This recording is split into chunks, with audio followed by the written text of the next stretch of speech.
the Phillip Island MotoGP. Woo! My name's Karen Graham and we come from Adelaide.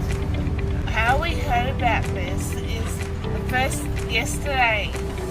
that Friday we drove because the bus wouldn't take my gopher,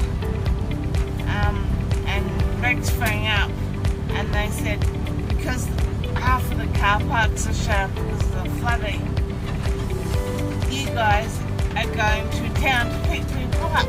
So that was really good. Get around the track, we use, we call them up and they can drop us around the track and Yeah.